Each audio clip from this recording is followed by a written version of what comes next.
Many people suffer in silence, whether in marriage or mentally. Today, we are breaking that silence. What if I told you that many relationship problems are not really about the relationship, but about what we carry inside? We are taught to be strong, to endure, and to stay silent. But what if that silence is actually hurting us? Why do so many couples wait until it is too late to ask for help? And why do so many people struggle alone?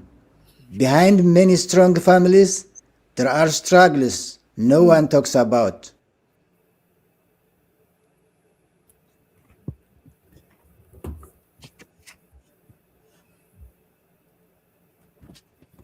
Hello, everyone. Welcome back to Voice of Integrity channel. Today we are talking about something very important in our community, but not always openly discussed: marriage challenges and mental health. In many our cultures, we are taught to be strong, to keep family matters private, and to handle problems on our own. But sometimes staying silent can make things harder. That's why today's conversation matters. I'm joined by two professionals, Feven, Andy, a Hello. marriage therapist who helps couples navigate communication, conflict, and trust. Asmeret Hagos, Hello. welcome, an adult counseling therapist who supports individuals dealing with stress, anxiety, and emotional challenges. Why not continue more and tell us about your backgrounds and what you do, starting with Asmeret? Oh, I'm first. Huh? Well, my name is Asmeret Hagos. I have been in this profession for about, I went close to 24 years. I got my master's degree in clinical psychology in 2001 and have worked with children and adolescents for about 20 years. The areas that I worked with children were foster care, school referral, as well as family that are having challenges with their children, either from depression or attention deficit disorder. And my goal in therapy is more to find out the whole picture as an individual, finding out their history and getting to know the client and their parents, as well as their culture or their religious background. So I can integrate that in the therapy because that's very important to help individuals connect with them. And I have, for the past 2 years, been doing private practice, mostly working individual therapy with adults, college age, younger kids, and also some family therapy where I help the parents on how to be able to help their child overcome any kind of challenges they may have. And I enjoy what I do. It's my passion. I've always liked to work with underserved community, and I have an opportunity to work with underserved community. Currently, I accept referrals for kids in California that have Medi-Cal, knowing that they're able to get services, which is the challenging area in this community. And it's my passion to educate them, to let them know that there's beauty inside of them. It's not that because you have a mental health issue doesn't mean you're not a human being. You are a human being overcoming a challenge. Right. So that's me. Sure. We come back for people also to reach you out towards the end of our show. That's definitely important message. Asmeret, Heaven, Andy, you might repeat me how you pronounce your last name and Yeah. tell us about yourself. Hi. Thank you for having us here, Twilde, and Asmeret for joining as well. My name is Feven Andai. I am a licensed marriage and family therapist and an associate professional clinical counselor. It's a long, you know, title, but mental health therapist in the Bay Area in California. And I got my master's in counseling psychology with a concentration of marriage and family therapy about 4 years ago. So as soon as I was finishing my master's, I did an internship at the hospital doing therapy in the hospital during COVID. So I helped patients that were in ICU, med surge, cancer, and heart failure while I was in the hospital. And I was there for about a year providing therapy for individuals that are going through that. And this is at the time before, this is like prime time COVID. Omicron was just coming out.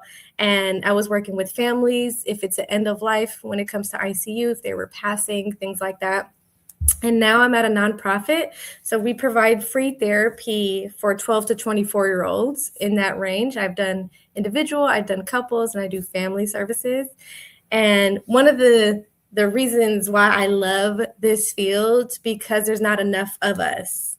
And when I say us, I mean Africans, African Americans, any of that. It's not enough of us. So I continue to stay in this field and hopefully try to do more presentations and events to show that within our community that there are therapists in our community. We do talk about mental health. We want to normalize that as much as possible, because this happens within our community just as much as any other community. So I hope this platform continues to allow us to, share that throughout the world.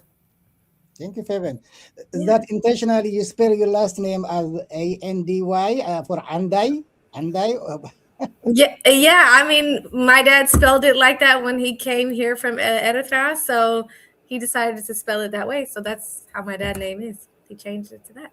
Oh, sounds good. But I pronounce it Andai, so it may be Andai. Andy, but I always be like, it's Andai. Yeah, but much catchy for Americans, just to say Andy, like. Yeah, and I'm like, let me help you a little bit. So.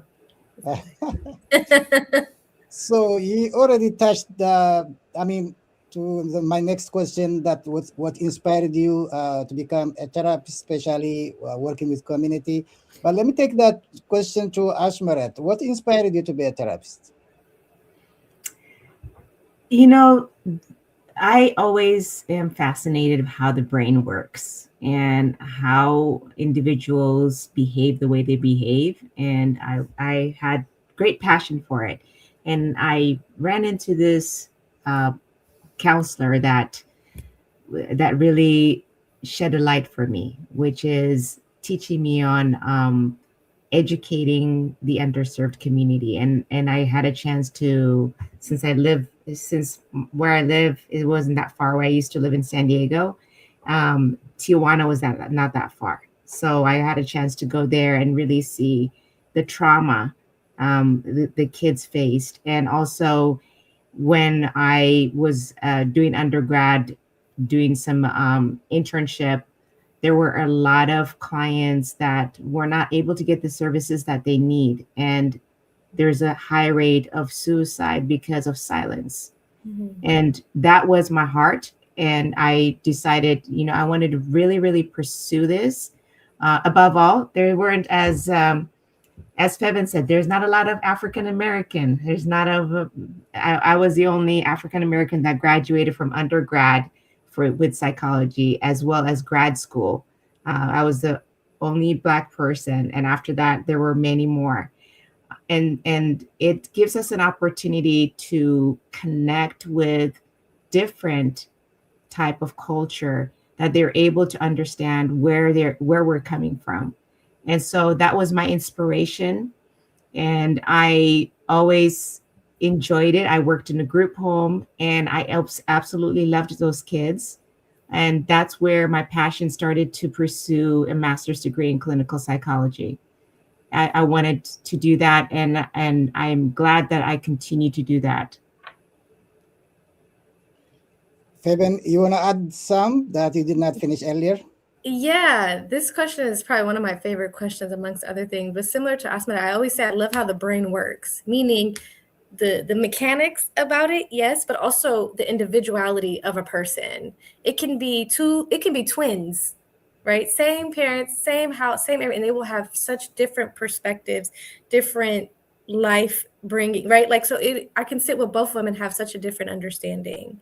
So part of being a therapist is this person is trusting me to be part of their healing journey. I always tell my clients, you are not broken, right? Because when we say broken, it's a car to a mechanic. That's how you fix. There's a piece, they don't know the piece, they'll buy it, right? They'll go order it. When a person comes to see me, I see them as just needing help for their healing process, because even if they stay with me for a long time, they still know themselves better than I would ever know, right? But they're just allowing me to be part of that process. It's tremendous, like for me, and especially for within our community, that I hope that we can continue to, talk about if medication is necessary, or like Asmeret said, suicide that has been happening, right? Or loneliness or isolation, anxiety, depression, right? That comes up, and that we don't have to be so scared of those terms or so embarrassed if that comes up, right? So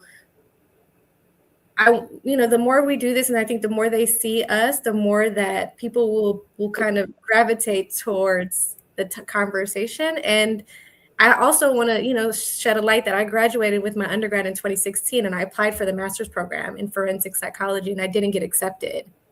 And at that time I was so upset, but looking at it now, it's the best thing ever. Like, I'm glad I did not get accepted, because it allowed me to travel the world and really get to understand what psychology is and what it looks like. And then a few years later, I applied for the master's program and I did get accepted, right? So that everything happens for its purpose, but being able to know what your purpose is and finding it in different ways is part of the process. So that's a lot of it. Interesting. Welcome, Ria Haile. She is the host of Effendi Media from Germany. Oh, okay. As for Fasika. Hi everybody. Hello. Hello Feven and Asmeret. Hello. I'm so proud of you. both of you. ብጣዕሚ ደስ ዝብል እዩ ስለዚ ተወሊኖ መጀመርታ እንኳዕ ነብዚ ሰዓት እዚ ኣብቅዓና እግዚኣብሔር ብዓብዩ ከዓ ርሑሳዊ ዳኣመት ጌና ዳኣመት እዩ ዘሎ ይተወደአን ስለዚ ንኩልኩም ተኸታተልቲ ተወሊኖ ድማ እንኳዕ ኣብቅዓና ይብል ስለዚ ንኩሉ ሼር ላይክ እንዳገበርኩም ናይ ብሓቂ እዚ ፍሉይ መደብ እዩ ሓደ ብጣዕሚ ይሕጎስ ይኮርዕ ምክንያቱ ከምዚአን ዓይነት መንእሰያት ነቲ ናተን ኮሚኒቲ ነቲ ናተን ሕብረተሰብ ኣብ ምሕጋዝ ዓብይ ታራ ዘለዎ እዩ ስለዚ ተወሊኖ ድማ ኩላህና ፈሊጥና ምክንያቱ ኣብዚ ዘለናዮ ዓለም ብዙሕ ነገር ንሽገር ኢና ከም ዝብልኦ ዘለዋሲ ኣክንዲ ዶንጊኻ ቱለይት ክንዲ ትኸይድ ቀዲምካ ኣልጢፍካ ከይድካ ኣበይ ከም ዝርከብካ ኣይጠፍኣካ እሞ እጂ ሓበሬታ ኣገዳሲ ስለ ዝኾነ ተወሊኖ ነዘን መንእሰያት ኣሕዋትና ምምፃእካ ብጣዕሚ ፅቡቕ ነገር እዩ ማለት እዩ ስለዚ እንታይ ይብል እቲ ሰብ ቋንቋውን ስለ ዝሓፅሮ እቲ ዓዲ እውን ኩሉ እቲ ሲስተም ክሳይ ስለ ዝገብረካ ናበይ ክኸይድ እየ ንመን ክሓትት እየ ኢልካ እውን ትሽገር ኢኻ እሞ ስለዚ እዘን ኣሕዋት እዚኣተን ካልኦትን ዓበይቲ እውን ስለ ዘለዉ ናብኡ ከይድካ ክትረኽቦም ከም ትኽእል ፅቡቕ ዝኾነ መርኣያ ስለ ዝኾነ ኣይ ሆፕ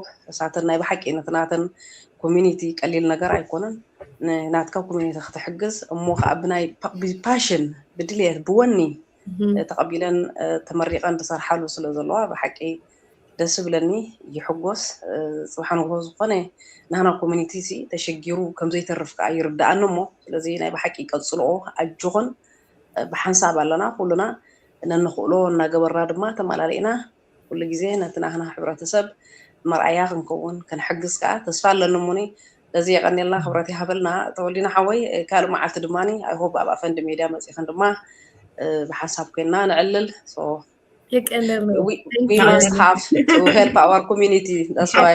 So I'm so proud of you. So thank you very much. That was well. Thank you so much. Okay. Thank you. Thank you. Yeah. Okay, yeah. That's her banner. That's the media that she hosts, Effendi Media. That's amazing. Nice. Different parts of the world. That's good to I know. Subscribe Gubara. You have to subscribe. Very powerful. Okay, Katsulu. Sam'akum. Yeah. Ishi. Okay, thank you. Thank you. Very powerful. Always supportive with high moral. I really appreciate that. My goodness, I was looking at the AI and Feven. I think AI using your face, like. What? Look. Oh, you No, mean Longer, curlier hair, huh? yes, that's how my hair used to look. I cut it off, but yeah, it's close. It was like that, yes. It yes, was it at was the like festival. that. Yes, some kind of sense of humor in the middle. So, um, so there is misunderstanding about therapy. Many people in our community may not believe in therapy. So, what do you want them to understand, Asmeret? It's actually everyone doesn't believe in therapy. There is people Mhm, that think they categorize as, getting therapy as, oh, I must be a mental health person, a mental case, meaning that they're crazy, they're dumb, they're stupid. But Mhm. reality is, seeking therapy is basically you're being courageous enough to say, I'm not okay and I need to seek professional help to help me through my journey. And the first thing I tell my clients is take out the word mental health and just look at it as this is a situation I'm going to, Mhm. and I'm going through this journey in order to heal. And my brain might not function the way it's supposed to function. And sometimes your brain gets tired, and it really does. Literally, your brain gets tired with overwhelming when you keep things to yourself and isolate yourself and really don't work through whatever is you're struggling with. Your brain becomes exhausted, and that's what leads into depression and other issues, or even turning into something that can take care of it, which is drinking a lot or Mhm. using substance. Mhm. So, what I tell people is when you come in and say, I'm not okay, you're being courageous and vulnerable enough to say, I need help to be a better version of me. And they are good people. Everybody's a good person. It's just a situation that's not okay. Mhm. And so we work through those situations and teach them and give them tools to help them get back on track and provide the support that they need. And so that's my firm belief. mhm, mhm. I think Yeah, hi, Go Ermias. ahead, Feven. I'm sure you have something. I was Yeah, go nice to ahead. meet you. And yes, I'm like looking at chats and things, but Yeah. similar to Asmeret is that I think therapy, like as professionals in the field, we have like the definition of therapy, right? But as Asmeret explained it, her definition and my definition, maybe other therapists, it's how we show up with our clients, right? And I think people, as a reminder, can understand that therapy can be short term, right? Short term therapies, someone just coming to seek services for X amount of weeks, X amount of months, and we have met the treatment goals, and then they have end therapy. But there's also people that have in therapy for X amount of years, right? And so therapy is, I think, with specifically within our communities, therapy is like us going to Starbucks, like when everybody meets at the coffee shop at Pete's or whatever, that's therapy. If anybody goes to church or a mosque or any form of any type of meeting in a group, that's therapy, right? In a sense. When we talk about the professional side, when you come to see me or Asmat or any other professional, therapy is confidential.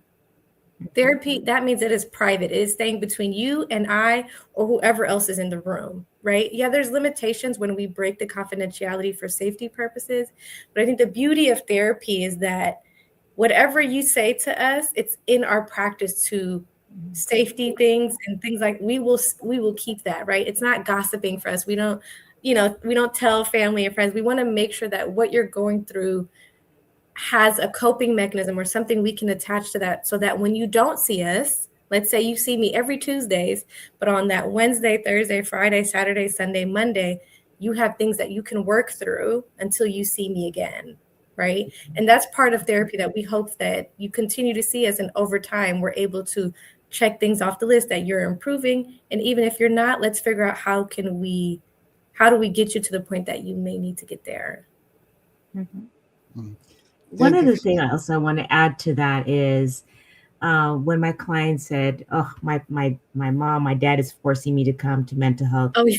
to seek mental health. And the first thing I ask them is, what is your version of mental health? Engaging that client, especially if it's a different culture, they might have a different belief.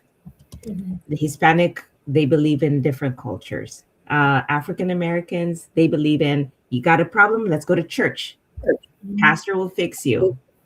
In the Asian culture, it's saving face. We cannot let this little secret come. So when I ask them what is your version of mental health, I want to understand their perspective, their culture, their belief, and then educating them on what really mental health means. And that their culture, their belief still stays. It's just we're working on something that they need to really dive in and be okay with that. Interesting. Wow. Hello, guys. We are in Voice of Integrity DC. Sorry, my friend. Joined by Asmeret, Hagos, and Feven Andai. I stress Andai. I think this is very important community service, guys. So, I mean, like I wrote here, we cannot afford to miss this. So let's share with our community. Many of us need some kind of help. Anywhere here in the US, in Europe, in Canada, we heard a lot about this issue. Mental issue is a big issue in our community, in our immigrant community, everywhere. So let's take advantage of this very professional young ladies. Ask a questions, and they are very confident answering that your questions. I can tell they are well equipped with it. So moving on. I think there was one question. If there's a question from Senite who asked, how can we take care of mental health? Yes, that question is from I believe from okay. I didn't know as much following the comments. It so happens to be there. I'm so used to it. I'm sorry. That's part of me is when I'm in a conference, I like to look at comments.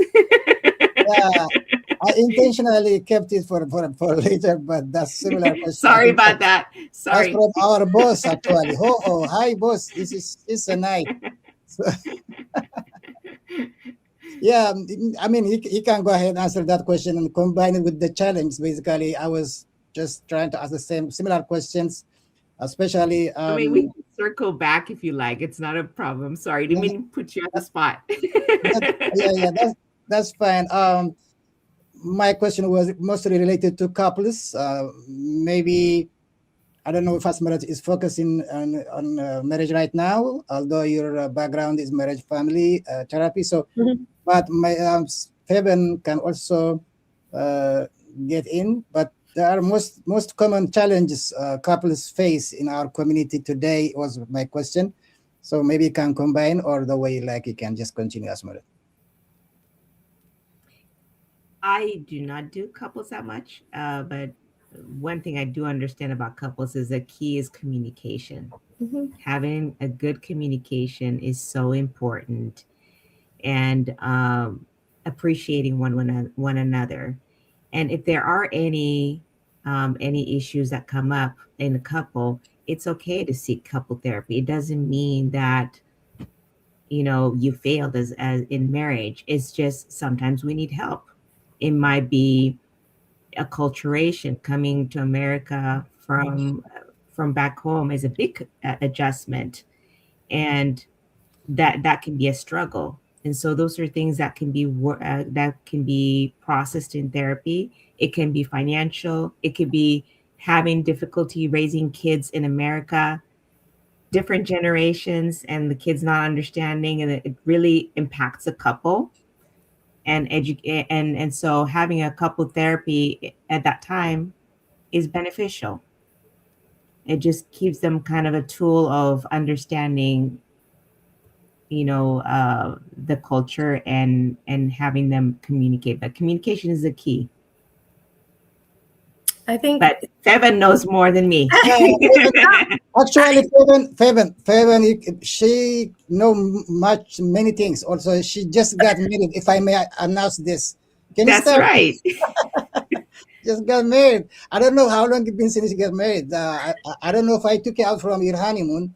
oh no, honeymoon, that's in a little bit. Yeah, I got married in November. Oh, So still a few months, but yes, thank you. But as what I'd said, it is pretty much the general thing of couples and similar to families, but couples, you also don't have to be married to go to couples counseling, right? You can be dating, things like that. You're not required, like we don't ask for a marriage certificate, right, before you see us.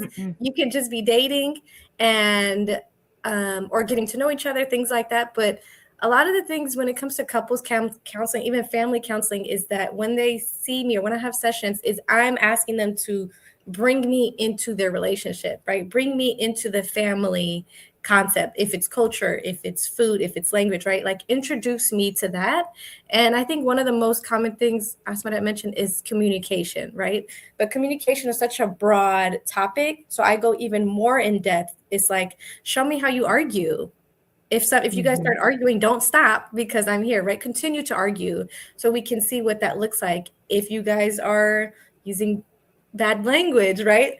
Let me see what it actually looks like when you're arguing, or let me see what it looks like when you're happy, or when you're dealing with kids, or when, right? Like being able to unfold what actually happens in your home or anywhere else in this space. And I think a lot of times also is that couples think they know each other. Like, let's say they got married 3 years ago. They may have grown and, changed from then, but the other person is still thinking of how they were 3 years ago. So just like people grow up and grow wiser and change, I think with families, with children and parents or guardians, the same when it happens with couples where whenever they met, they have to understand one another, and also different language. Is it more hugging, more dating, more gifts, more, so everyone being on the same page. And I think coming to couple counseling to get a refresher is important, but also people come to counseling and there's that possibility where we all agree that they should not be together anymore, right? There's a risk of therapy when you come see someone for a professional that we hope that's their hope to come together, but they sometimes learn that maybe they're better off as friends, or maybe they're better off as taking a break. And as long as it's in a healthy manner that it works for them, then we get to that point as well. so there is no any specific time or priority time that couples that actually want to talk to professionals like you. You mean like within their marriage or in dating? Yes, during the relationship, starting from dating all the way. Is there actually a right time or better time to seek help? I think it's really what time works for that couple, right? Like there's no specific time or you're too late. Just coming to see us is a good time. It's perfect timing, right? Just when you say I want to start therapy, that's the best time, right? So I think it's not like, oh, when they're trying to have a kid or when they're moving or that, but for me, I never say like what I would do is what they should do. So I think them just agreeing to come to see us for therapy, it's the best time. That they decided that it's the good time to come, then it's a wonderful time to come here. Is that the same, Asmeret? Yes. You would say? Yeah, it's pretty much the same. I mean, it's their time. It's also their readiness. Somebody could force them and say, you need to go here, here, here. Well, they come in and they go, I don't know why I'm here. Yeah. I'm not ready. If you're not ready, then it's not going to be beneficial. It's a matter of their readiness and what is their need. What is that they're trying to accomplish? And where do they want to go as a couple? And if they feel, hey, I need to seek professional help to hear us out, because sometimes you hear each other, but there's no solution. But if an outsider, such as a therapist, looks at it, they can go, okay, I'm hearing this from you and I'm hearing this from you. So how can we meet halfway? Or this is the area that seems to be a struggle. So how can we work together?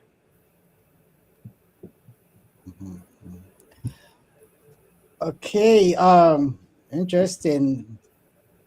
So this is Voice of Integrity, guys. We're talking about marriage, adult family therapy. Many relationship problems are not really about relationship, but about what we carry inside.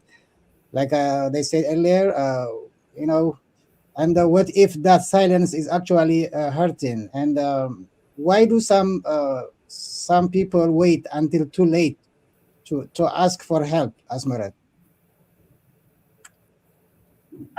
It might be the only thing I can think of is fear of being judged. Mhm. If I seek help, then especially if it's I deal with a lot of kids. So if parents don't seek help, it's more of I'm not a good enough parent. Mhm. So I have to cover that up and not take my child. But when it gets to extreme, and I've worked with a crisis population. I was a part of the crisis unit. I was a supervisor there. So I've ran into parents saying, "I wish I got my child help," and now we're here in the ER, Mhm. my child wants to commit suicide, or my child is not the same where there were straight A. I wish I saw the signs. And what I tell them is that you're not a bad parent at all. You're a good parent. You're doing all that you can do. Sometimes you can't see it, but moving forward, let's get the help that you need. So it's not blaming the parents for not reaching out. It's saying, okay, let's start off with a clean slate, because once they do blame themselves, then it impacts them too as individuals. Mhm. But the main thing is fear of what people will think, what people will say. And I've seen that in different cultures where they're afraid to seek because what if such and such find out that I took my child to Mhm. therapy, then the whole secret of the family is out, and now we're categorized as bad parents. We can't handle our children. So Yeah. our role is more to educate them that it doesn't take your role as a parent.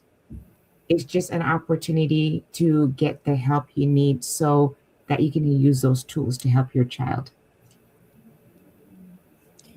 Ermias Hagos is the host of the Experience. Uh, maybe I didn't pronounce it well, but he's a very vibrant young guy from Seattle. So he asked a question, and question comes from someone like Ermias matters a lot. He's on the ground, his age, and as someone still living with his parents, always how to communicate with parents matters for our young people here in the US. So who wants to take that question? I think Asmeret should start since that's how we've been going. No, Feven, go please. Okay. Please go. How can we explain the importance of therapy to our parents who may have not grown up with it? That's a wonderful question, Ermias. And how to explain the importance is the language that is used in the house, meaning what I've noticed is when I usually have clients that try to explain this to their parents or guardian or whomever, is that what's important in that house? Like, what are the values? What are like, there's something that may be general important in that household, right? So I feel like in order to explain it to the parents, is that having that understanding of what the dynamic is in the house, right? But also, if it's important to you, how important, we're just going to use the word important, how important is it for you, for them to fully understand it? Like, is it okay for you to say, my parents that have not grown up with it does not fully understand it? Is that enough for you? Right? Because sometimes when we try to reach to the point where our parents want to know and understand it 100%, we have to take into account where they were born, the context there, the age, right? There's a big gap, generational gap between us. It doesn't mean that they can't understand it 100%, but it's that how much can we explain that to them? So mental health, for example, what I would say is therapy is working on bettering myself, right? Working on healing myself, working on whatever it is specific, if you wanted to indulge that with them, or also just saying, if you wanted family therapy, is that the importance is that you want the family to grow together, because sometimes siblings or children one will go this way, one will go that way, which is perfectly fine, right? But I think the cohesion of family is within our community is a certain way that we all want to see. And when one person doesn't do that, people feel like we're going the wrong way, right? So I think for me, the way to explain it is literally in the language that is used, and also that it's important to you. So hopefully it can become important to them, or they just respect that you're doing therapy, because we can't force anyone to get around the concept of therapy. Thank you, Feven. Here's a key question, I believe. I think for both of you, Asmeret may start. I've been reading the question and straight to your answer. Sure. I mean, this is a big one I have ran into, and this is actually what I work with most of my clients, knowing the difference between normal stress. Normal stress could be, it's been a long day at work. I'm just stressed. I'll be, I rest. I'll be fine. Where the time that you would need help is if it's impacting your work, if it's impacting your if you're going to school, if it's impacting you focusing in school, if it's impacting your life at home, where you feel so overloaded that you can't even think straight. And you're constantly thinking about the situation and saying, what if I could have done it this way? What if I could have done it that way? That's when it's good time to go seek help, because what therapists will do is help you slow down a little bit, and let's look at the stressors. What stress is it at school? What stress is it at work? What stress is it at home? And teaching some healthy hygiene on how to take care of their mental health, taking a moment to step back, rest, going for a walk. Going for a walk makes a big difference. It just gets the oxygen flowing, gets your brain feeling happy, and getting that serotonin, which is the sparks in the brain that makes you happy. Those are the ones that are important to do. Taking a moment to take care of yourself, because most people that are extremely stressed don't slow down. And that can also lead not only mental health, but it can also impact your medical. Physical. You start having heart palpitation, you start feeling dizzy, you can't sleep. Then you would need sleep medication to sleep. And it's a revolving door. So that's when you need to step back and say, hey, you know what? I need help in this area. I think that what Asmeret mentioned is she said it exactly how I would explain it, because stress is part of our day to day. If we're running late, if there's traffic, right? So normal stress, even there's positive stress that I always say, planning a wedding, a graduation, there's positive stress because the situation is a happy, or, that is stressful, right? But like Asmeret mentioned, is that when it becomes unmanageable, when it's now impacting you day to day, that's when, if you need professional help, we can work on doing that, right? Is it creating a planner or checking in, have an accountability partner or anything like that? But there's different form of stress, of normal stress being, it could even be positive. It can also be financial stress, things like that. So when they do get to us, if stress is the case, is that how do we help them manage or give them something that they can use? That stress is going to come up forever, right? But if we're not with them for a long period of time as their therapist, they'll be able to have something that they learned in therapy that they can use when stress is presented again. To piggyback off that too, Feven, is the other thing is, even normal stress, it's okay to seek therapy, because you know what? Sometimes you just need to talk it out, and you can create a plan where it's doable. So it could be short term, as Feven mentioned before. Therapy can be short term. This is where, you want to find a guideline on how to deal your current stress. I'm having financial stress. And okay, what plans can you do? Wedding stress. What can you do to be able to stabilize yourself? So even if you have regular stress and you feel like, hey, I need to seek therapy for this, fantastic. So, Feven, back to you. Speaking about mental health, which affects relationships. Um, so, as you can see on the question, how do mental health and relationships affect each other? I mean, like arguments or irritability, withdrawal, silence, lack of connection, trust issues, or emotional distance, less patience and communication. I'm just reading this as part of something that impacts relationships. So, Yeah. how do you, yes, Yeah, similar to what you said, couples and family is different concept, but majority of it's similar. So it's similar to that, it's couples and families that get affected that way. So when one person in a couple or a family becomes withdrawn, let's say isolation, or they're stepping away, so they're there physically in the relationship or in the family, but their mind or mental health is withdrawn, it affects everyone, right? It affects what dinner looks like, if they're having dinner together, what breakfast looks like, if they have any chores in the house, or even having display of affection, right? You can tell sometimes people are just on that robotic, how are you? Good. Very like automated sounds or responses. So how it affects is it can kind of turn the house or relationship upside down, because this person is now just being here, but they're not contributing, or also they're not for themselves. We want them to continue to show up with their loved ones. If something is coming up, we hope that if they can't speak to them about it, that they come to us and eventually get to the point where they feel that this space, the home or the relationship or the family, they're welcome to be or should show up in that space just as much as the next person, right?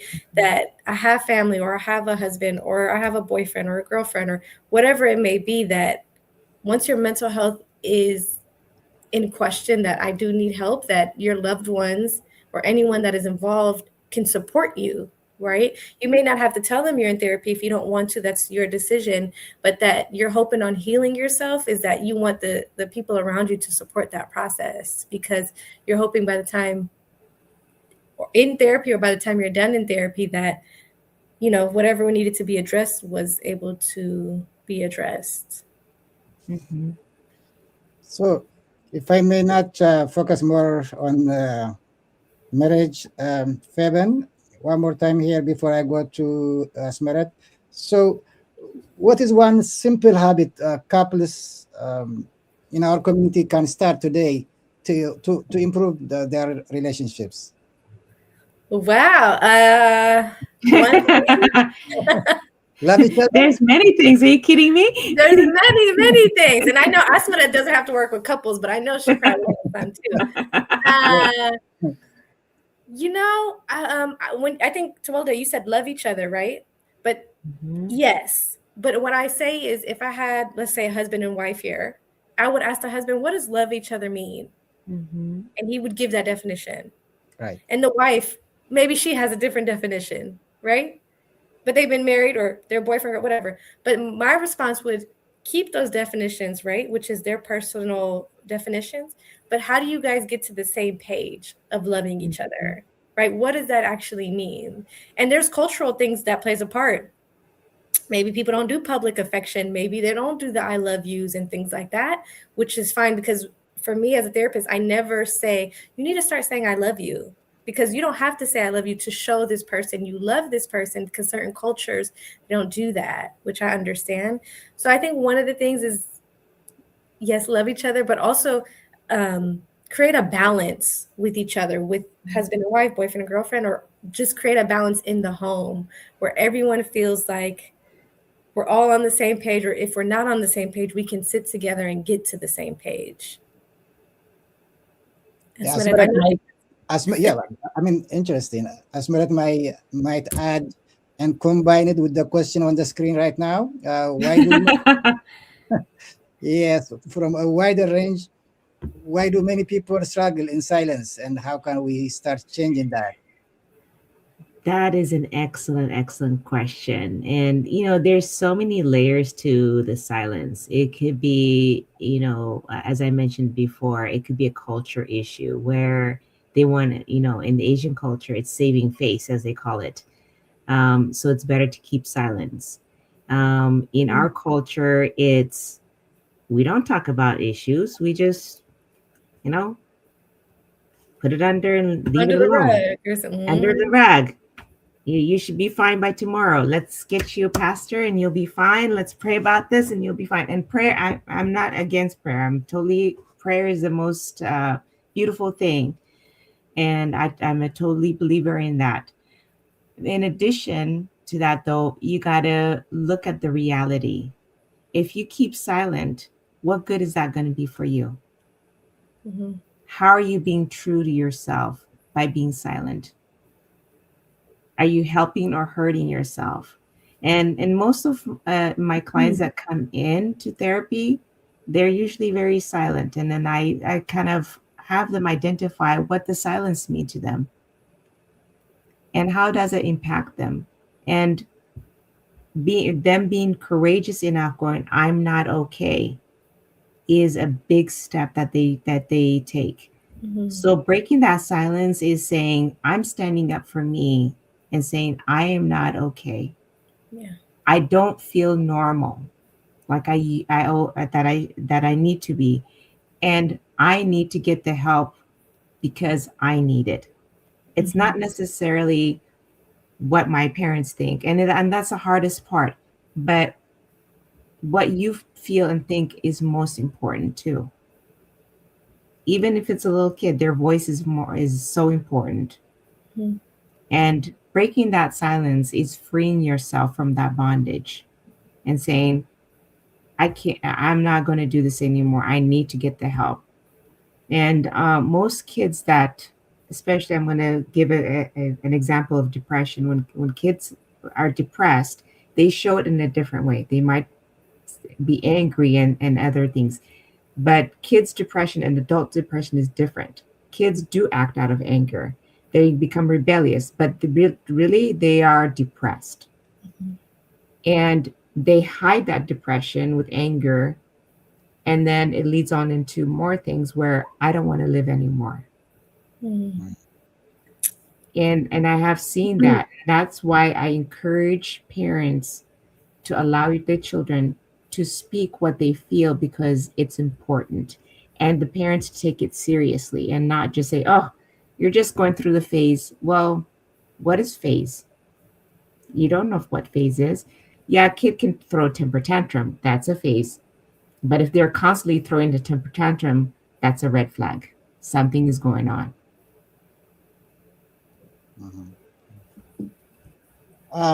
Since Asmeret said this is an excellent question, maybe you want to pitch in, Feven. Yeah, it's a great question because the word silence is, for me, when you're in the therapy with me and you're silent, to me it's loud. It's like I can hear the words because you're silent, but I'm just happy that they're just sitting here with me because the silence they're having is maybe just processing being here, maybe just working on being comfortable, maybe trusting me, right? But I'm just happy that they're in this space. But the silence before they come to see us, I think it can be, like Asmeta mentioned, for fear, but also I think it's the lack of resources potentially. Like, where do I go to get therapy, right? Do I have insurance? Can I ask my doctor? There's a lot of resources that people, you say I'm from Eritrea, they don't even know where it is on the map. They don't even know our language, right? So I think there's a lot of lack or limitations, should I say, right? Because what if is there a language issue there, barrier? Would this therapist understand if my English is not the best?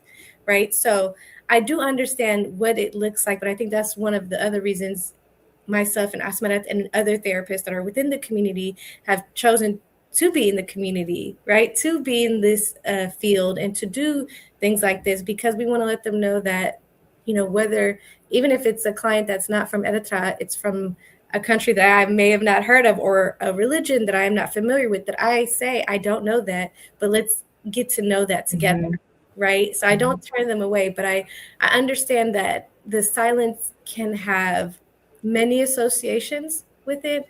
And we hope that if the person that is going through the silence, that if you cannot go to your parent or guardian, which we hope is that you have a sibling, you have a teacher, you have someone that you can speak with. And if it is a parent or guardian or sibling, that they provide support in like, how do I get help, instead of worried about gossip, or instead of, the one-way flight to Eritrea to leave them there, right? So how do we create the it's okay and it's safe to come to me? And then once you do come to me, how do I find out the resources? And if you don't know the resources, which is okay, how do you ask a physician, or how do you ask someone at the school for resources? And hopefully they can put you in the right direction. I like that what you said is creating a safe space for them, allowing them, to be silent. And that is so important. And then the other thing you mentioned was being open to learn about them, learning about their culture. Because when clients come into our office, they're thinking, first of all, I told them, I'm not a doctor, so don't call me doctor. But they treat it as, you're the doctor, give me a prescription. Right. No, I'm not a doctor. I'm giving you a safe space.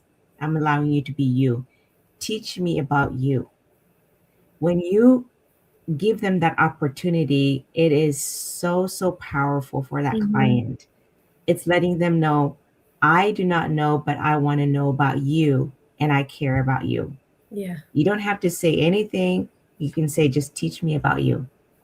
And it's amazing how they open up, because they are finally feeling like, I'm being heard. Yeah, good point. Yeah, you may add, Asmeret, to these points that I have. The difference between someone said, I'm just tired, and the other one, I actually need help. So in our communities, people might say, just pray, be strong, or others have it worse, something. So how does that affect people who are struggling? Well, again, it's asking them a question, what does that mean to you? It's finding out more about them than anything else. So if they come in there tired, well, what's that tiredness from? Dive into that tiredness. What is that tiredness? And yes, pray, be strong, and everything will be good. But even in the Bible, it says pray, but there is also guidance that it gives you in the Bible. So it's not only pray. There's also guidance. So when I do integrate my belief with Christianity with the therapy, sometimes when clients are asked are open to that, and I kind of tell them, yeah, the book is a guidance. So therapy is also a guidance. It's guiding you the path to go and how to go about it. Integrating the two is a great thing to integrate. I think similar. Go ahead. Sorry, Asmeret. No. I was going to say, Feven, go ahead. We both want to go ahead. She hit it very much on, again, it's that even if someone with the same background, if I had an Eritrean client, I would still never assume what their house is like. I may have an idea. We eat injera, maybe our parents was born back home. I have that, but I still would never assume, just because we're the same, we're both from Eritrea, or even the same religion, that it'll be the same mindset that I may have, right? So that's why we want to really bring in who they are. So similar to the difference between tired or potentially depression, or to what they mentioned, the parents might say, someone else is worse than you, right? And that, like, do you know what I did to get to this country? And all you have to do is, there's that much comparison or pressure and stuff like that. So I understand, right? I think it was Enemia's question before, is that there's that generational gap, right? But there's also generational trauma that naturally goes hand in hand with child. And I think the more we talk like this or the more we have open platforms, we learn more about what that looks like. And because, our parents, they had us, and then it's us if you want to have children. It's what we pass and what we learn and what we continue. Hopefully, the generational trauma, kind of gets shortened there. But having that understanding of this is who I am as an individual, but also how I am within my family, right? And then how I am at school, how I am at work, how I am within the community. And you just go back and back, right? And see what that looks like for you in different spaces. And that's another importance of therapy, is that we encourage that. I have clients that ask, what do you think I should do? My response is, well, what options do you have, right? I don't tell them you should do this or you have to do that. That's not my decision to make. So we want to hopefully encourage and empower our clients to say, I do want to tell my parents I'm in therapy, or I do want to be able to do this. I hope I want to do that. And we hope to help them with that process. And one more thing, I always have people, they always be like, well, how can you help us in family? You're not even part of our family. Or how can you help this person? You don't even know us. And I think that's the beauty of it, is because we don't know you. We don't know besides what you tell us. We work with. So we don't have a pre-bias, or we don't have an idea of what we, know you as. We just work with the information you give us. And that's what we work with, and hopefully help you from that. Mm-hmm. Yes. Let's take a quick break here, guys. Everywhere we have, our audience is increasing. Thank you, guys. Let's continue this conversation. Support each other and then break the silence. Don't forget to share and subscribe, because someone out there might really need to hear this. So we are talking to Asmeret Hagos, a licensed marriage and family therapist based in the Southern California region. As a therapist who works with children and teens, mostly between 6 and 8 years of age, as well as adults. Her specialty includes spiritual struggles, anxiety, coping skills, cultural stress, depression, grief, job stress, life transition, mood disorders, parenting, racial identity, relationship issues, and self-esteem. Heaven, one more time back to relationship. How about if someone said, one partner said, we don't need therapy, we can solve it ourselves? Yeah, that's I like that. a good question. That's a great question. I've had that a few times, where one person is either maybe don't believe in therapy or don't see the need to join, but they're already here. So I typically just work with, what brought you just here? Why did you agree to just come here today? And if the couple is interested in that moment to kind of, is there a microphone? Maybe I'll mute myself. Okay. I think, Tawalda, is it your microphone maybe? No, I don't have microphone. I'm just using the microphone from the computer. Okay.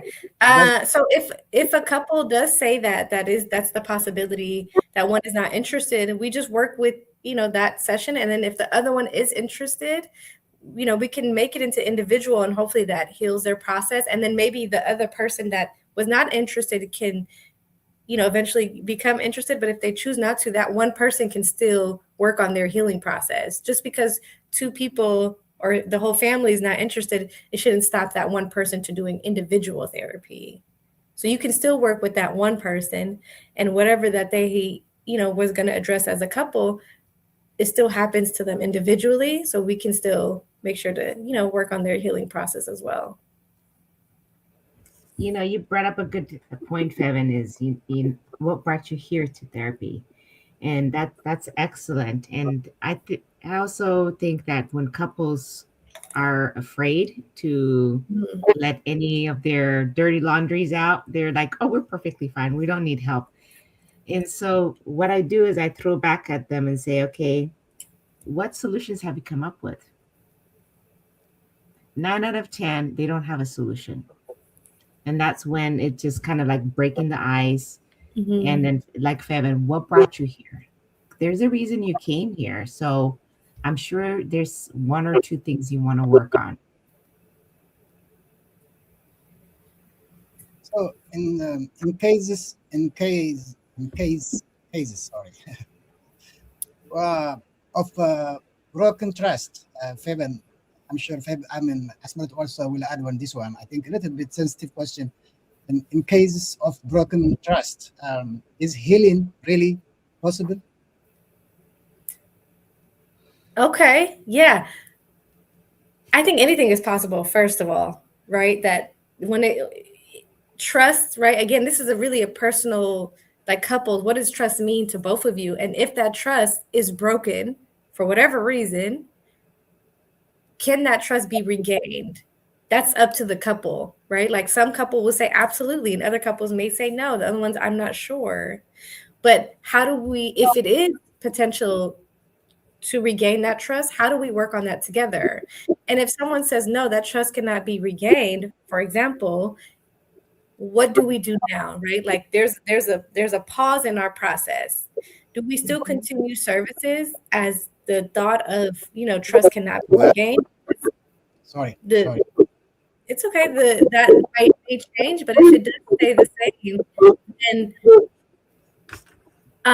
if we do stay the same, that the trust can be regained, then we work on that process together. And I think, anything is possible within a family or a couple, but for me to say no, trust can't be regained or it can, it's really to the individual, to the couple as a whole that would make that decision. And if, any direction they wanted to go, we can navigate that and we will go from there. Asmeret? Asmeret, yeah, I I understand. couldn't add. I couldn't add more than that. I think she covered it pretty well. Thank you. We would like to hear something from you, Asmeret, still, because very tough question. Is it possible? I mean, it's very, if I were you, it's very difficult to bring them back if a trust is broken. But Right. Well, it's possible if you're willing to work on it Mhm. and be true, be your authentic self and be willing to work through it. And sometimes you go through therapy and that trust really can't be mended. Mhm. So are you willing to agree to disagree that we can't have that trust? And the main thing is forgiving that person for whatever trust that was broken and then forgiving yourself.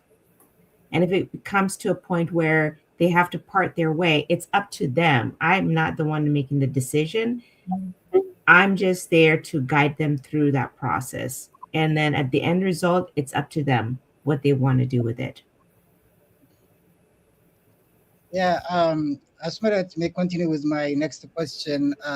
Speaking about stigma, um, so this is a big one in our communities. So why is there still stigma around therapy in African American or Africans and migrant cultures? Some people feel that going to therapy means something is wrong with you. So how would you respond to that? And I mean, these are pieces of questions. What would you say to a parent or elder who does not believe in mental health support? It's basically, first of all, as I mentioned before, is I Yeah, want to hear their version of what mental health means to them. And then to help that stigma, it's pointing out the issues that child may be having. Okay, is your child having difficulty staying focused? Is your child their grades all of a sudden going down? Is your child not listening to you and being oppositional, not listening to rules? If they say yes, yes, yes, yes to those, then what I would tell them is these are the things that therapy helps. It helps give you the tools that you need so you can help your child. So if a child has attention deficit disorder, it doesn't mean that they are attention deficit disorder. They are still that child with attention deficit, but can work through it. So it's not labeling a diagnosis to the person. It's more of, you're still a person. We're just working through that issue. Some immigrants, they don't want to come to therapy because of that fear. Some of them might be saying, oh, I'm going to be sent back home if I see a therapist. But it's letting them know that, hey, you came here for these areas that you're needing help with. That's all I'm focused. I don't work with the government. I don't work with this. Mm-hmm. I make it very clear with them that I'm just a therapist. I'm not connected to anything. And everything we share is confidential. So I cannot share any information with anyone unless they give me the consent to share with that party. So first off, it's all confidential. Second, you're here because you want to work on these areas that you're concerned about your child. So that's what we're going to help you with. And at the end of the day, you're still a good parent. You haven't failed your child. Because what parents feel is they come in and they're like, I'm total failure. I'm a horrible parent. I can't understand. I come from this, culture background, and I can't even help my child. Well, the first and foremost, you are a good parent. And you're doing that, what you can do. Bringing your child to therapy is very, very, very good step you took. You actually did your child a favor. And then I walk with them and understand their culture, understand their background, so that I can better integrate what tools I can give the parents to help their child. Asmeret, if I may go again, another most important question, which is depression, basically, and the consequence of depression, as we see in Eritrean or Ethiopian, African communities, especially in Europe, Canada, I think it's more, the suicide rate is increasing. So you talk about it, but just to make it a little bit specific, at what time should I or anybody call police? What kind of indication that clicks you to do something, to take action, to intervene, and try to save them? So if, for example, a client calls me for, wanting therapy, one of the questions I ask them is, do you have thoughts about harming yourself, or have you been thinking about harming yourself? Have you ever hurt yourself?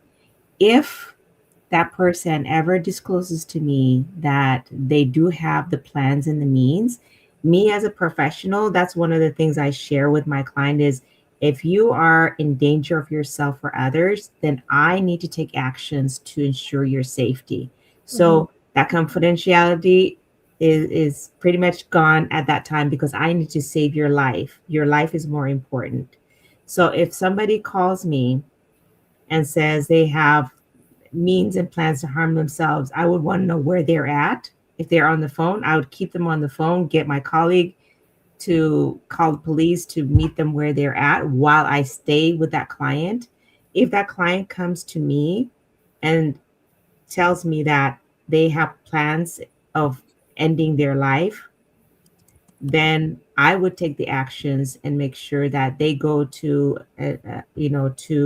a psych hospital, which is making sure that they stabilize them, give them counseling, and that they're safe. And just because you go to a psych hospital doesn't mean you're a psych. It's just that at that time you are not feeling safe whatsoever. Whatever is given, you're not safe. And so I take the appropriate steps to make sure that they stay safe. And then after they discharge, there's always a following up with a therapist. If they need to see a psychiatrist, following up with a psychiatrist. So there's a plan to continue to help them. I want to just add something about that, which is, it's important what our responsibility holds as the therapist, right? That people's like, you guys just sit there and talk. It's like we are holding and they're trusting us, and we have secrets and things like that maybe their family or friends or whomever they don't know, right? So this position we hold is very important. So like for example, when parents or guardians see their child is sick, some of them will take them to a doctor. When there's anything happening, they have a resource they go to. So it's that they got, hopefully over time, or it's been normalized, should I say, that people will go see a doctor when something is not going well, right? So then when the mental health is now impacted, can we normalize seeing a mental health therapist, right? And I know our degrees is marriage and family therapist, but we also do, it's the title, we do individual, right? We do couples and families. Most of the work I actually do is individual, but it's that if we aren't feeling well, we have a resource for that. So when our mental health is impacted, we do have resources for that, right? How do we access it is another thing, but there is something to that. You can go see the doctor that you see for physicals and things like that, and they will refer you. But depression, but also depression can show up very differently. Someone can be smiling 24/7 of the day and really excited and things like that, and they're depressed or now drinking or now more reserved. They're isolated, right? So this is really the importance of, if there's change in behavior or anything like that, or when the therapist notices things, that we have things in place for safety, right? And suicide for us, for Asmeret and I, is the word that we don't shy away from. We're not scared from that. It's something that we have to always have up front, right? But I can understand for families and things, just to hear it might be like, it's scary, which is true, but it happens, right? And we want to make sure that hopefully we can do things or have things in place, because depression, anxiety, eating disorders, things like that can lead to different outcomes. So hopefully that the same way we take care of our cars, when the little engine light comes on, we take it to the right. Or if our house is dark, there we have things in place. So we hope that we can normalize that when the body and the brain and the mental health is impacted, that everyone or people will have the space to go to talk to someone, and that it's okay that if you need a little support. Feven Andai. Feven is a licensed marriage and family therapist and associate professional clinical counselor. Yeah. Educated at the University of San Francisco, USF. She received her master's in counseling psychology with concentration in marriage and family therapy from USF. Rosina Beyin, I think is from Norway. She's asking general question about marriage, Feven. I have a general question. How do marriage and family help maintain social stability and continuity? How do marriage and family help maintain? Okay. Yeah, I mean, for example, I think the social stability and continuity. I guess I would say, like, what does that look like? Like to the marriage or to the family side of it, is that whatever your social community looks like, how do you maintain it? I guess it's, how do you want to maintain it is another way to ask. Like, what does that actually look like to you? Is that going to events? Is that going to, or creating your own events, right? Like the importance of what the marriage or the family values that I mentioned before, the values and the importance of what the household consists of, is really communicating to one another. Like, even if you got married 3 years ago or you had a child last year, is that now the family and the marriage is going to shift. It can be a positive shift, but it still needs to have that connection and communication with one another. If there's a shift that happened, if there's a death in the family, if there's someone is moving away to college or something, if there's some type of change that everyone is in a different space, it's honestly like communicating is literally the best thing that I would say. Is it family meetings? Is it the couple just going out to dinner or to a coffee and just kind of having that stability of one another being on the same page? Hopefully that answered your question, because it was very broad question, but yes, no, that's good. That's true. She said the general question, of course, she understand it. I'm glad she stayed with us this late night from Norway, Scandinavian. Thank you, Rosina. Oh, Rosina, thank you, Rosina. Yes, Rosina and Sunlight Mesfin, they host this podcast. What the name of it, Rosina? I forgot the name of your podcast. You know, Sunlight Mesfin, the writer, the author of books in the Bay Area. Feven, you must have known her. Yeah, from Oakland. Oakland, right? Yes. Yes. So they co-host together with Rosina with this one. Oh, nice. I love Yes. this. I swear we're learning I Yeah. know. so many. So interesting. I didn't know I this know. was happening. This is great. Yeah. By the way, talking to each other, you just reminded me kind of icebreaker for a short time. So, how much do you know each other, Asmeret and Feven? I mean, I know California is very big, and one of you is south in south. Some of you are some in the middle somewhere, Bay Area. So, Bay Area. Yeah. yeah, tell us something about your locations and how do you hear from each other. You want to go ahead, Feven? Okay. Wait. I'm in the Bay Area, and we got connected. This What's was Bay Area for people in Norway? yes, Bay Area is like San Francisco, Oakland, San Jose, you know, all the things out here. I'm located in San Francisco though, San Francisco, California. When I say Bay Area, it's a group of cities put together. So thank you, Twelve. I should have narrowed that down. That's fine. And how did we meet? We were connected. We were planning we were part of, or should I say, it was three of us that were part of the festival that just passed last year in Manteca in California, that we were asked to do a mental health presentation. And we were requested to create a presentation, and similar to this platform, we were doing that at the festival. And we were connected by Busrat in Oakland. And as soon as we met, I was like, yes, there's someone else.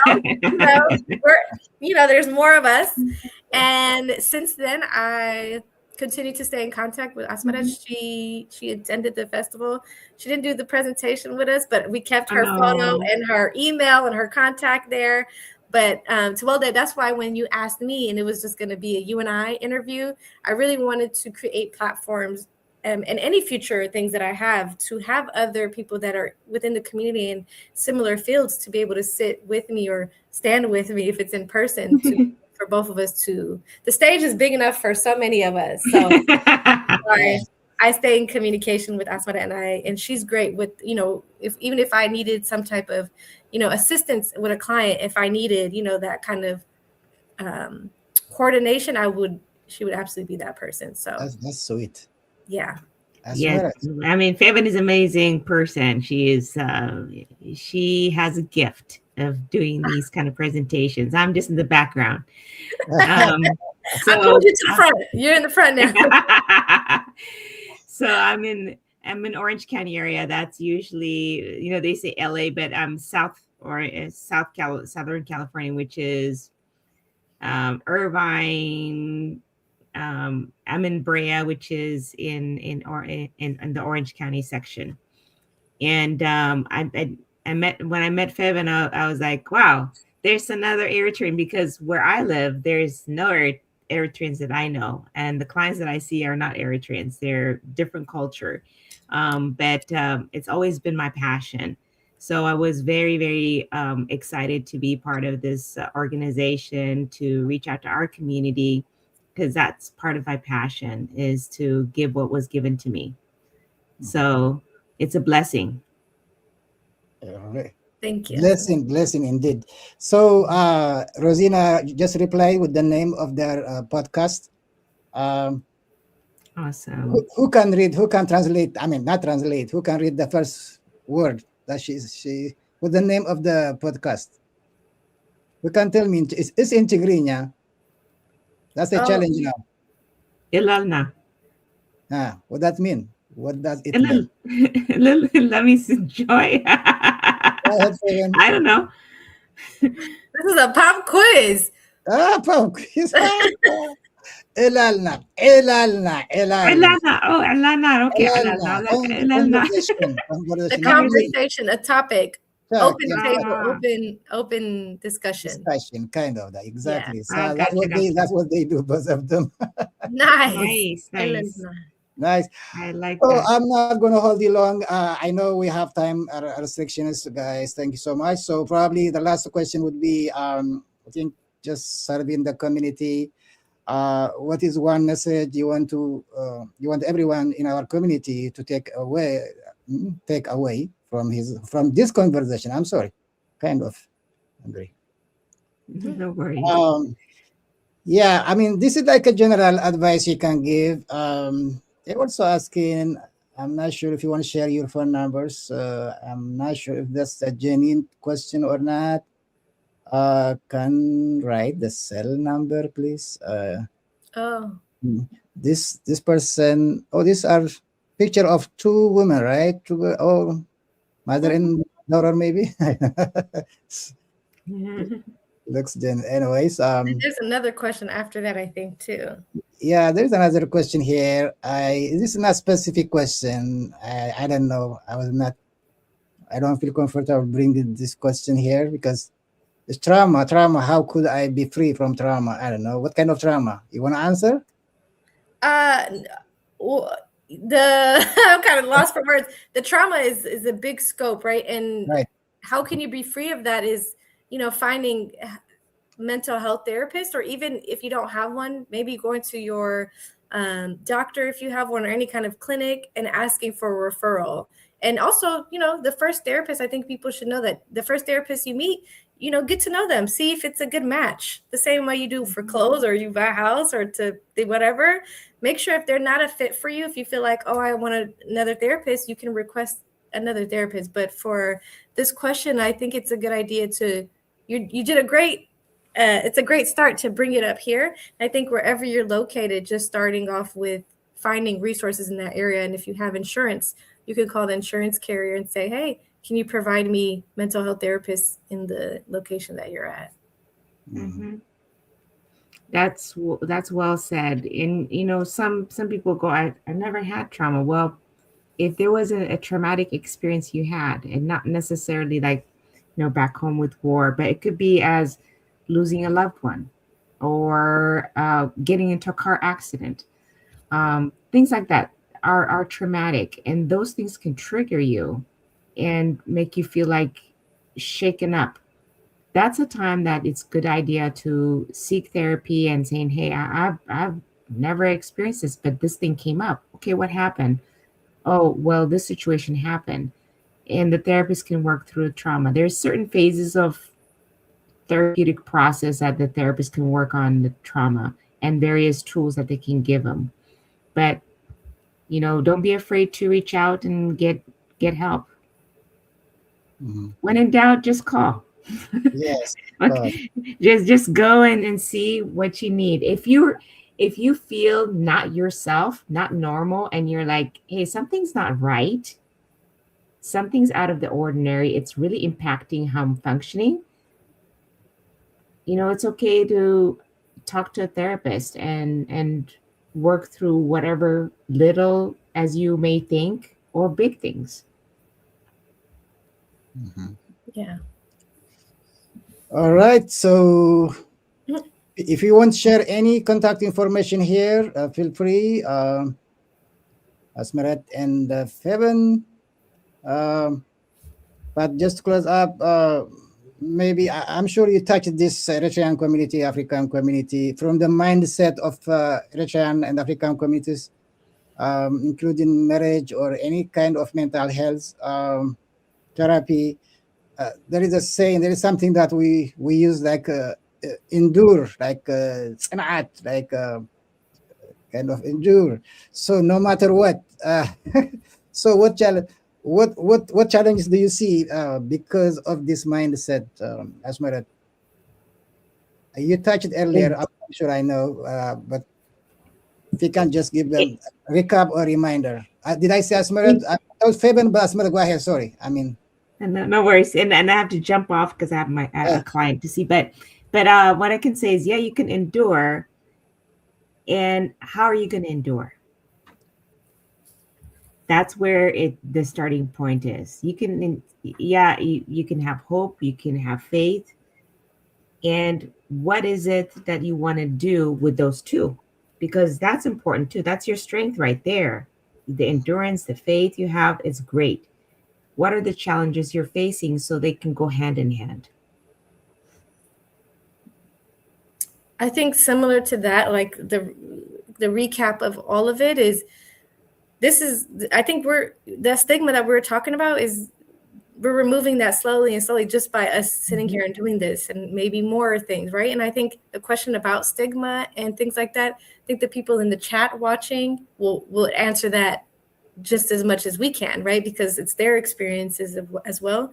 But the recap is really the importance of mental health, just as much as the medical side, physical, the body that we do, the mental health, the brain, the body, that it's all connected in one, plays a huge role in how we wake up, how we go to sleep, and how we function throughout the day. Well With said. that, we're just wrapping up. Everyone, in our culture, we value strengths, but real strengths, and also known when it's ask for help, taking Yes. care of your mental health and your relationships is not weakness, it is wisdom. Let's Yeah. continue. Let's continue this conversation. Support each other and break the silence. And don't forget to like, share, and subscribe because someone out there may really need to hear this. See you in the next episode of my channel. Before you leave, Sunlight said like. Don't leave, don't leave before you hit like. So, And thank you to Wilda Thank you. Sunnight. I know Sunnight was reaching out stuff, so thank you both for allowing me to be in this space. Thank you, Asmeret, for agreeing to be in this space with me. Thank yous across the board. Thank you. It's a pleasure. Thank you. Thank you, guys. Have a okay. good one. Have a good Blessings. one. Asmeret, Hagos, Feven, and I, both from California. See you again. Sunlight is suggesting Yes. for second part of this.